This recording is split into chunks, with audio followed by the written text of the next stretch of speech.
Je vais te donner les 7 signes qui te montrent que tu es perdu financièrement, que tu as perdu le contrôle de ton argent. La première des choses, tu ne sais pas combien tu dépenses par jour, par semaine, par mois, par année. Tu ne sais pas. Tout simplement parce que quand tu fais des dépenses, tu n'as pas de traces. Quand tu croises une fille dans la rue, tu prends son numéro, tu notes ça quelque part pour garder parce que tu sais que tu vas la rappeler. Ou bien, c'est pareil qu'avec ton argent.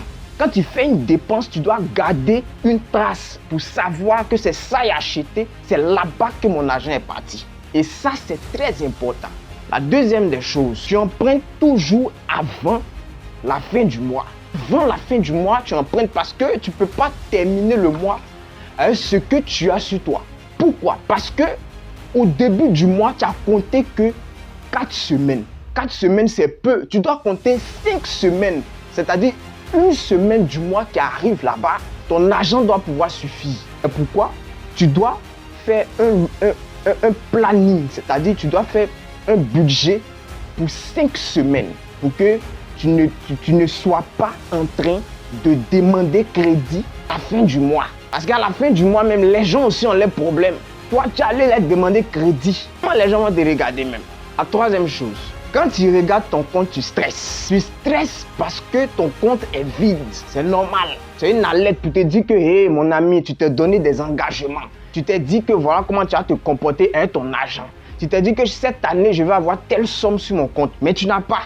Donc, quand tu regardes ton compte, tu vois que ton compte est vide.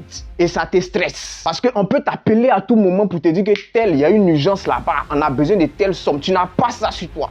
La honte est versée sur toi. Un parent peut avoir un problème. Ou bien. Et puis, ils vont t'appeler. Ta maman, ton papa, ton enfant même.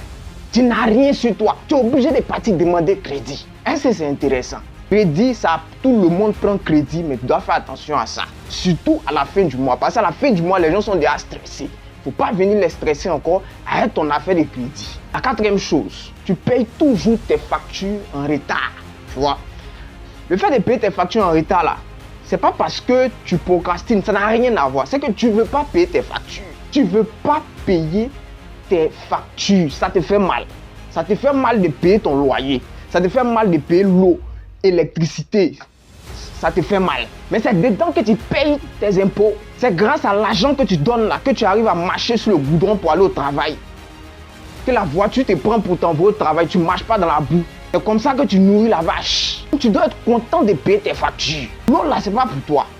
L'électricité là, c'est pas pour toi. La zone dans laquelle tu es là, c'est pas pour toi. Même si tu as payé, même tu as payé un pot, c'est pas pour toi. Donc tu dois être heureux même de payer tes factures. Tu dois être enthousiaste. Dès que ton argent arrive, que tu sais que tu dois payer tes factures, tu payes et puis tu passes à autre chose. D'accord? Ok. La cinquième chose, tu dis souvent, je ferai mieux le mois prochain. Le mois prochain arrive, c'est le même truc encore. Tout simplement parce que tu n'es pas vrai toi-même. Tu ne te dis pas la vérité. Pourtant, quand tu commences à te dire la vérité, de te regarder en face, tu dis, hey, ce mois-là, c'est bizarre. Hein? J'ai pris mon argent pour aller voir une daille quelque part là-bas. Je suis allé, mes frères s'en allaient boire dans tel coin. Je suis allé faire don dans tel endroit. Pourtant, il ne devait pas faire. Tu te regardes en face, tu sais que tu as dilapidé ton jeton. Tu sais ça. Donc, comment tu dois faire? Tu dois être honnête. Pour que le mois qui arrive là, le mois prochain là, tu sois honnête et toi encore pour te dire que cette dépense à moi, je ne fais pas cette dépense. Parce que ça me met dans les problèmes. Donc, c'est comme ça, petit à petit, chaque mois, tu vas t'améliorer. Est-ce que tu vois le topo? Ok. La sixième chose, tu n'as pas d'épargne d'urgence. L'épargne d'urgence aux États-Unis, les jeunes, tout le monde se promène avec une arme à feu parce qu'il sait qu'à tout moment, une balle peut sortir. Donc lui aussi, il doit être prêt à dégainer. L'épargne d'urgence, c'est ton arme à feu. À tout moment, il peut avoir une urgence. Quand une femme est enceinte, son mari à la maison, tout est préparé. Au cas où elle perd les honnêtes, ils peuvent aller directement à l'hôpital. Tout est auprès d'eux, c'est autour d'eux, ils sont préparés. C'est pareil à ton épargne d'urgence. Ton papa peut t'appeler pour les malades. Ta maman peut t'appeler parce qu'elle est malade. Tes enfants peuvent tomber malades. Toi-même, tu peux avoir un problème. Tu n'as pas à aller demander crédit. Les gens aussi, eux aussi, ils ont un problème. Toi, tu es en train de demander crédit aux gens.